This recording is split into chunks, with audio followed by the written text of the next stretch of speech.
We're going to talk about a couple things here. We're going to talk about a couple things.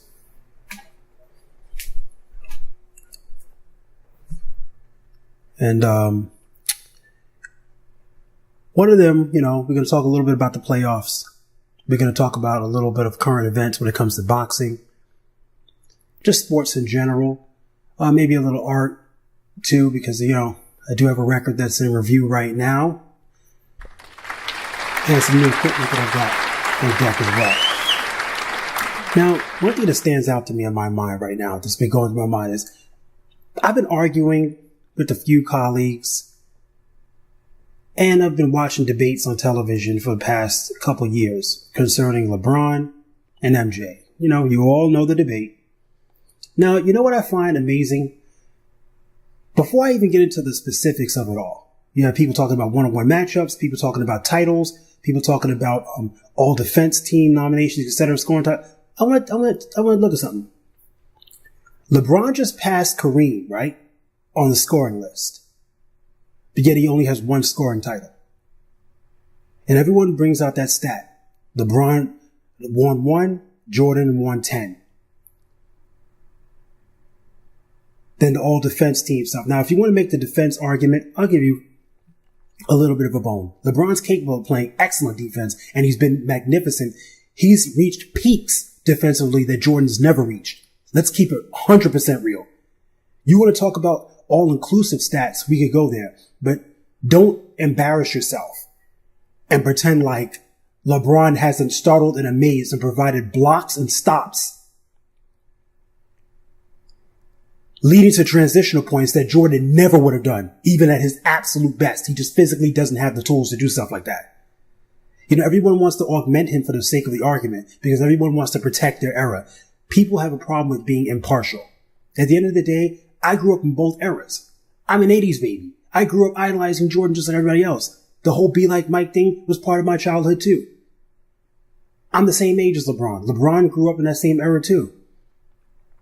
The bottom line is, it doesn't matter who you like or don't like or who you like more. Skill sets are skill sets. Someone said to me online the other day in a little chat debate, oh, it's not that we don't recognize how special LeBron is. We just don't think he's the best. And I responded, it's not that I don't recognize how dark Wesley Snipes is. I just don't think that he's black. I was mocking him with that response, but come on. The truth of the matter is, don't say you recognize something if you don't. Understand the definition of that word. What he's done is transcendent, points, etc. You got to remember, Jordan didn't come up in the era of Durant and Westbrook. Everybody talked about how tough it was. It was gritty. It was physically a tougher game, yes. But let's not lie. The speed and pace of the game has picked up in recent times. Following the Iverson era, down to the Phoenix Suns run and gun era, down to the Steph Curry era, you now have loads and loads and loads of talents. And look at it. You got Jaylen Brown. You got Smart. You got, you got the Pelican roster. You got so many teams. Kyrie himself can go off. You have so many dudes in the league. Damian Lillard. The list goes on and on. Dudes that can drop 40 in their sleep. Jordan did not contend with that. And you got to remember too, stylistically, LeBron has sat in many interviews. How many interviews has he sat down and said, you know what? If I wanted to, I could go for the scoring title every year if I wanted to and take it. And he grimaced while he said it too, because he was annoyed at the fact that people question that. He was like when Durant was going after his scoring titles and he was racking them up and doing all this other stuff, you know how close LeBron was? LeBron was like a hair away from him for the scoring race and wasn't even trying.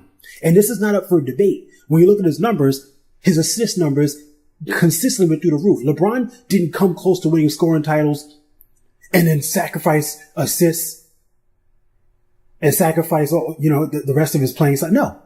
So that tells you right there. Think about it. If LeBron just shaved a little bit off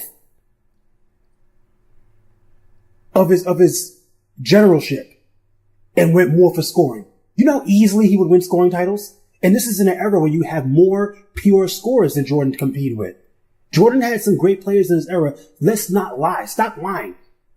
Why do you think his name keeps coming up? Because you can't find a bunch of dudes in his era that were like Steph Curry's or freaking Kevin Durant's. Let's stop lying to ourselves. You did not have that back then. Everyone wants to try to remember things differently.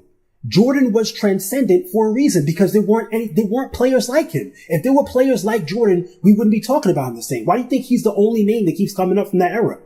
There was no one like him. In LeBron's era, LeBron's head and shoulders above everybody else, but there's a lot of players that are like that. There's a lot of players that are not saying they're on Jordan's level, but there's a lot of Jordan-esque players with handle, with ability to drive, ability to shoot, ability to be a terror. You have little second-year players, rookie players that are on that level now. Jordan wasn't contending with stuff like that. The game wasn't even moving at the same pace. People weren't shooting people's brains off like that. Come on, man. So just look at those stats. Look where he is in the scoring list. If he wasn't a proficient scorer, why would he be sitting there? So that's just a nugget of thought for people to chew on. I mean, these playoffs signify a lot, in his legacy, in the sense that, in my book, this whole argument, I'm not going to say the whole argument is dead. The shooting down of the argument is dead. If he wins this, if he would have won a ring, LeBron does not need 6, 7 rings. It is stupid and idiotic to even state that.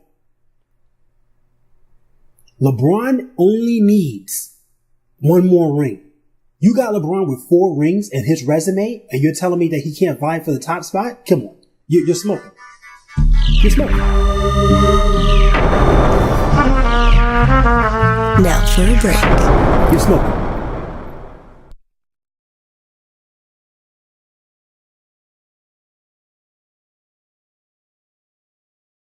I'd like to do a little tune that I recorded while I was over here not in Stockholm, but while I was in Paris in '58.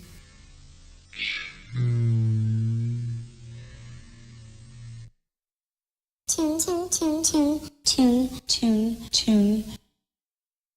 Tune, tune, tune, tune, tune, tune, tune, tune, tune, tune, tune,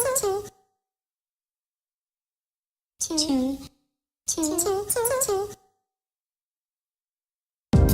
Lovely, bolder my objective still, a desideratum intangible to foreign eyes. Promise yet clandestine from my culpable hands, to these fields left naked your sardonic rise. With peace, yet exploded with love wrapped up, your meander with soldiers I watch from far. This view is not mine, the creation though is. Fools pass knowing nothing and laugh at stars.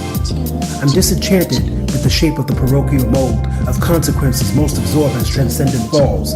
Both sides war for more wars, and one mind to a crystal that I confuse as common while they build walls. These cycles are familiar, yet wretchedly free. If beyond beautiful, they are beyond we.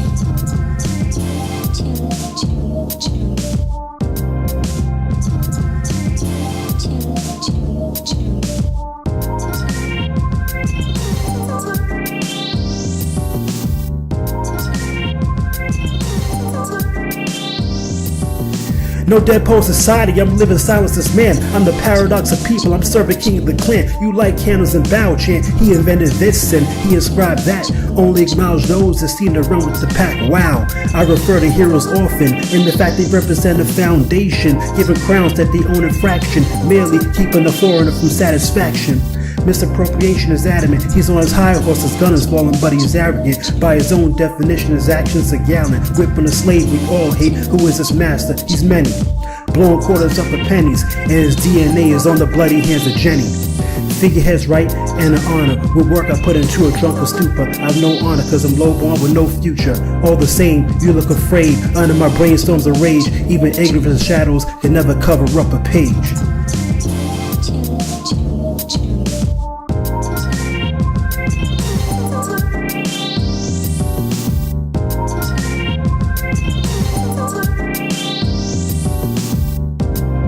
The living control the narrative. If you're in the corner, you're dead. Your work is blasted. Yo, put it in a casket. They don't want to hear this poetry. It's outlasted by this generation of figureheads. Yo, spitting on top of the buildings, falling the dreads. Pardon interruptions. Fire coming up from underneath, blazing the heat of the anger of the streets, and but you're smoking. Back to the fullest, yo. The man pull the card, and I pull it and pull it, yo. Bottom line, you know what I'm saying? With the masses, never running against the grain. I stayed up in the classes, yo. So stayed in the hip hop classes, the poetry masses. LeBron has already solidified his status. Now I'm a Kobe fan, but LeBron has elements that nobody's had. Now, when it comes to current events in pugilism, I'm not going to talk about the Deontay Wilder, Anthony Joshua battle. Now, I'm not going to even get into that. We all know that that's going to fizzle out and probably not happen or whatever have you. But there's one fighter who just had a main event this past week, Badu Jack. Now, I've always been critical, as everybody knows, of the Mayweather camp. I've always been critical of the fact that they don't seem to have any marquee fighters. They're just a bunch of C-level, B-level fighters that ride the Mayweather banner. Badu Jack might be the only person from that camp that has the potential to actually be on that level. And he's proven it in his last outings. He's had stiff competition and he's shown up each time. But everyone's crying about these draws he gets. He now got a third draw. They're now thinking about nicknaming him 114 because he stays getting draws. And a lot of people feel like it's an unfair shake against him and he's being dealt the raw hand. But you know what? Analyzing his last fight, when he fought James DeGale, I saw it, but I didn't really pay attention to the fight.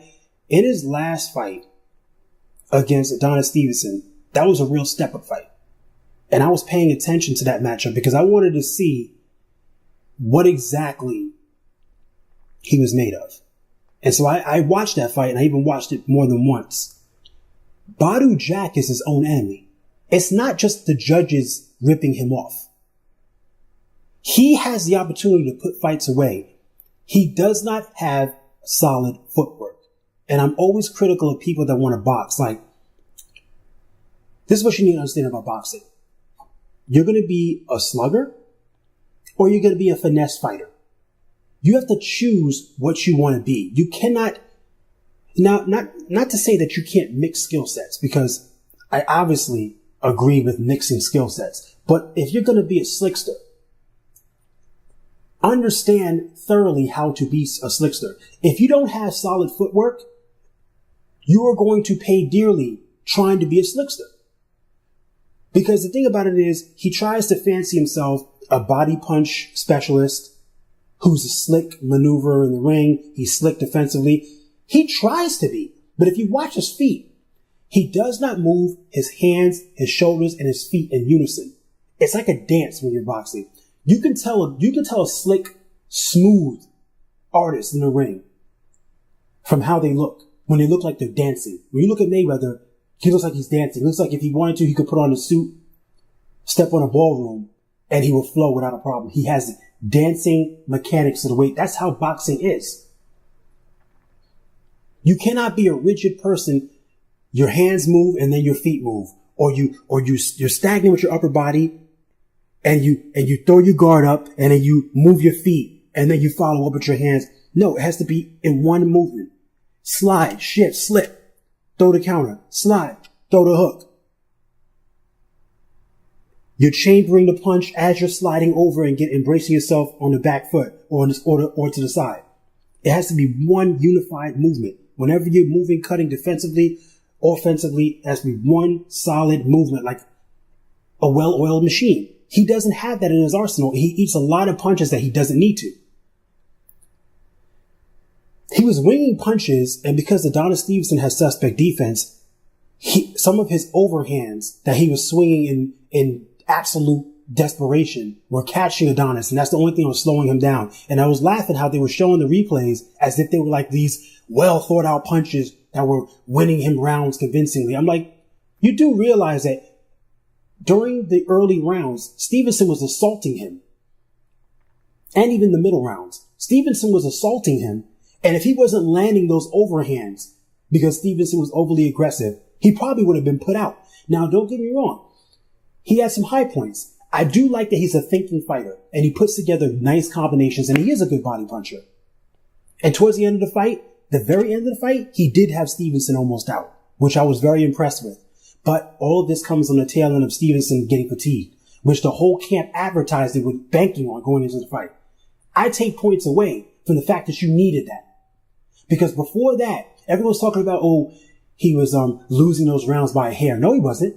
Stevenson started to walk him down and taunt him visibly. He was even talking to him and started walking him down. And it started to look like Badu Jack should not have signed a contract because it looked like Stevenson was going to walk him down and knock him out when he wanted to. I don't know why no one is recalling seeing that.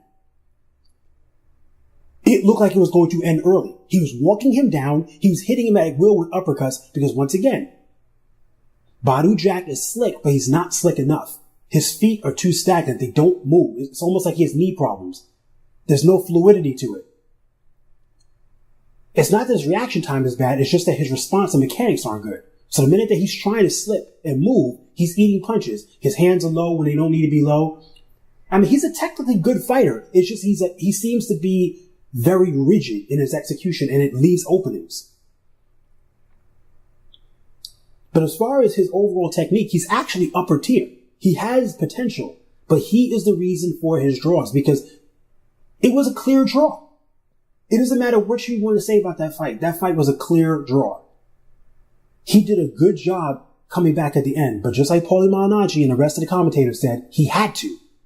The man was assaulted. Stop talking about when he wins rounds, he wins them by a mile. Yeah, some of them he does. But stop acting like when he loses rounds, they're super close, dicey rounds. No, they're not. During the first 2 rounds, he was competitive. The first 2 rounds, he was competitive, but he still lost those rounds. Then, after that, all the way into the middle of the fight, Adonis started dang near knocking him out. He was walking him down.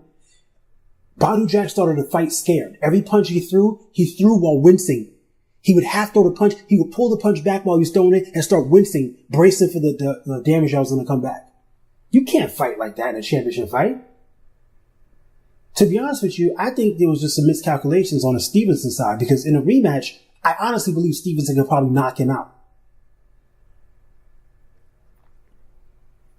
But it could go either way. I mean, Badu Jack's a good fighter, and I definitely do want to see a rematch of that. That was probably one of the better cards in a long time. But now for a break. Fade away.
Back in it, I can't tell.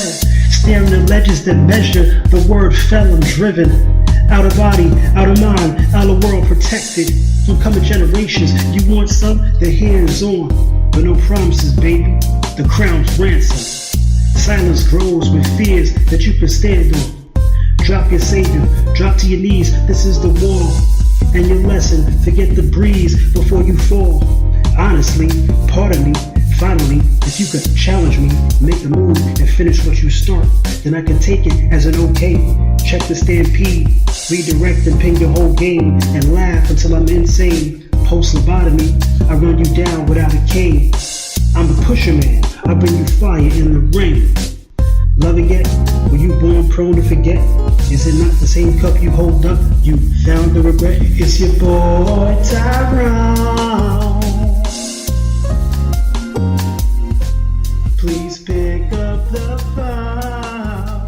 knocking out Frank Mir within seconds in a Bellator card. And everyone's looking forward to Chael Sonnen versus Fedor. That's actually going to be interesting. It's going to be interesting because it could go either two ways. Chael has been working on techniques. He's trying to get better at his stand-up. Chael always had deceptive stand-up that he never really used consistently. But Fedor is very quick and explosive in the early goings. He could overwhelm the smaller Chael and knock him out. Let's not forget, I mean, he's been knocked out by middleweights. So you really think that a guy that's, you know, not really a small guy is going to have trouble. Fedor is known for his power. So, I mean, there's going to be interesting cards coming up. We still don't know what happened to Conor, you know. Maybe he's in jail or something, I don't know. But, you know, on another note, I have this new piece of equipment that a friend of mine gave me. Yamaha RX-15. Thank you, Kyle. Just trying to learn that. I mean, I was looking at a video that was breaking down not just quantization, but just the fidelity and the uniqueness of those particular sounds. It's just interesting how even NPCs and other devices that try to duplicate them, they don't give you the same span. They don't give you the same wavelength, and you can actually hear it. So it's actually a very useful machine. It's just it's very difficult to use some of these older machines. A lot of times when you think of older tech, you always think simple. Oh, this came out in the 90s, or this came out in the 80s. Oh, this must be easy. Sometimes, yes, but then there's times where things weren't refined and streamlined yet, so you're going to use them and you're having issues with really holding it down. So I'm learning it. I've been putting together a couple of patterns here and there. The cool thing is I'm not really stressed about a project right now. I'm kind of like in an experimental phase. I don't have any album on the horizon, which I usually have a problem with, but I'm cool with that now because I kind of anticipated around this time and around this age, I was going to go on my hiatus like Miles did. I think Miles did it when he was, how old was Miles when he did it? Miles was, he might have been in his 40s or 50s. I can't recall exactly. Well, he was in his 50s, I should say. He was in his mid-50s when he went on his, when he disappeared from the scene. It went on his 3-year hiatus. Or 5 years, I don't even remember. But I'm probably going to do that too, because you just get burned out. I mean, you can relate if you're the type of artist that puts out a lot of work. I've always been similar to him in that sense that when you look at my catalog, we're talking about like 20 records. 20 records. On top of books and poetry collections and other endeavors that I've been doing. So, I mean, sometimes I feel like I don't have any more ideas. Then another project will come to my mind. This last one, I believe, was pretty good. I kind of took it back to the roots for this one, but I wanted to make sure I maintained a lot of what I've been bringing to the music game in recent times, experimental stuff. I wanted to keep that there and make it synergistic. And I think it really came together well. It's very enlightening. It's a good project. I had a good time doing it. There's certain things I would like to have tweaked. There's always that when you look back at a project when you're done, when you finalize it, you start seeing stuff like, oh man, I could have did that. But overall, I'm pleased with the end product. The artwork is well done this time around. I might redo it. I might do another edition later on, but it's really, really well done. I like how crisp it came out. It looks a lot better than previous projects, actually. As a matter of fact, it might be the best looking cover art that I've done. But, these are the things. I mean, there's not really a whole lot of big things going on in sports or the arts, etc. I've been digging into crates, going through old records, old vinyl, trying to find ideas and stuff like that. But, pretty much a stagnant period right now. And sports is pretty much the same thing. I mean, you have the same teams vying for the same titles. It's all the same. Personally, I don't want to see Boston anywhere near the finals. I've said this a million times. I don't like upstarts. I don't like a team that doesn't belong being someplace, getting there by chance, and then stinking the joint out. Or winning a title by chance because the events align for them to win. That doesn't normally happen. That doesn't happen often at all. But I must say, the first title that the Golden State Warriors won, I feel like that qualified. Not trying to knock them, but Cleveland was easy pickings for them. They were gimped, they were sitting ducks, and they still put up a fight. Then they go and they add Kevin Durant. I mean, who's going to really respect that team like that? Who's going to look at that team, any one player, and say, man, he was a beast. Look at the way he just dominated the league and took time. No. You're going to like, this dude was a member of a unit. He was a solid player. He was a member of a juggernaut unit. And he won rings.